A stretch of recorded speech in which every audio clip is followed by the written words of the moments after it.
Hello, welcome to Anything Relevant again. I got another movie review for you. I went and watched Shazam last night, and I enjoyed Shazam on a very familiar reason why I enjoyed Captain Marvel, which is kind of funny considering their legal history together. Uh, Both shared the name Captain Marvel, and they fought over it legally. DC lost, Marvel won, she's Captain Marvel. Shazam has to be Shazam. That's not in the movie, that's just legal stuff that happened behind the curtain for a while in court over a battle of a name. But anyway, back to the movie, Shazam. Shazam doesn't take itself seriously, but more so on the element of having a different way of being, like Deadpool, for example, where you're breaking the fourth wall, or just taking tropes and turning them on their head. That's the thing that I enjoyed the most. This reminded me most of like Joss Whedon's Firefly, where you take a piece of dialogue that is so beaten to death that you've heard in movies and televisions over and over and over again. I'm going to use this one as an example. Is you get two people arguing, and one's like, "Well, do you want to do this?" And usually, in the story, the person like, "Well, no, I don't want to do that." And then shut up and listen, right? Well, in this one, in Firefly, he's like, "Well, do you want to run this ship?" And the crew member's like, "Yes, I do," which is the breaking of the trope, because usually the response with, "No, you're right, I don't want to do that," and they wilt under that pressure. So the person yelling, the captain's like, "Well, you can't," because he himself wasn't ready for the answer that was most likely not to come. And this is what Shazam does. It takes a trope like, "Do you want to run this ship?" Not literally that line, but it takes tropes that have been done in films before and then makes fun of them. That's what I enjoyed. It enjoyed itself in the sense that it got to make fun of itself without being self-deprecating to the point of comic book movies suck. No, this is more on the lines of there's a lot to be had here, and there's still more to be had. Not only that, with all the tried and true or beaten to death elements and tropes within a story, there's still room to reimagine them. There's still room to express them differently, and that's what this movie does. It takes a lot of fun time to go through yet again another superhero movie and entertain you and still show you familiar tropes. That's what was so interesting that this movie was able to do so effortlessly. The humor was there, the feeling was there. It takes an element of life that we don't really focus on.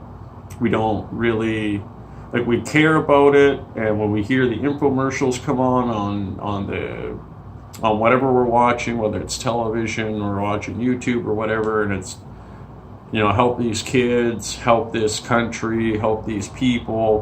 People skip, and it's too much reality for them to watch. They don't have the money to help, yada yada yada. Well, this movie takes a element of human existence that we subject people to, and they got to live and grow out of that environment, being, whether it's being homeless, but for this case it's being an orphan. And this is not a spoiler to the movie. If you know anything about Shazam, you know that he's an orphan kid. So it takes that element, all these kids that don't have home, don't have family, they got to create it. That's an interesting thing that this film did a really good job with. They didn't go over the top with it, and they didn't just yada yada their way through it. So the humor's there, the action's there, the writing's there, the feel's there, and what I started with, the tropes that they turn on their head to make fun of, to poke innocent fun at, that I liked. And the one thing that's lacking, in my opinion, was that I don't think this movie was believed in by the people that were funding it. I think at the time period when this movie was made, the worry about Justice League was very loud at the time, because we're talking about a little while ago. They were scared about continuing their expanded universe, and it wasn't going well. And this was before Aquaman came out. So when Aquaman came out, it really changed the scope of everything. It showed that there's still life left. It showed that there's still opportunity. So this movie was already made, it was already canned, everything was already paid for, so they just launch it. But I don't think it had a Man of Steel or Justice League budget. If it did, I didn't see that in the CGI. So if I were to give it a grading system, everything's great except the CGI. But if you can ignore bad CGI, you're going to really enjoy this film. If CGI is one of those things that's got to be on point for you, this is going to be a movie where you'll be like, oh, that could have been better. Oh, that could have been better. That could have been better. It does waver in between its, silly, dumb humor and repetitive problems. But again, I just put it on the shoulders of the character that it's based off of, which is a kid. So you put that in mind, and those little things are very easy to forgive, and you'll end up having a good time watching it. My opinion. Now, if you watch it and don't like it, well, why don't you come back here and leave me a comment and tell me why? I'd like to hear it. That same goes for the Captain Marvel. For my previous video, I'd like to hear what you have to say about that as well. And lastly, the anticipation for what comes next is real. It's there. I do want to see what comes next with this.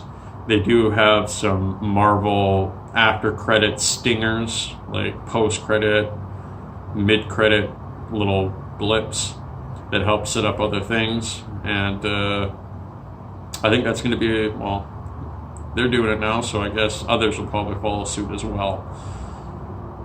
So stay behind for that. And thank you for dropping by again. And have a good day, and hopefully I'll have some videos up on Thursday or maybe Friday, but hopefully Thursday. Thank you again for dropping by. I love doing this, so I hope you keep coming back. Thank you very much. Have a great day.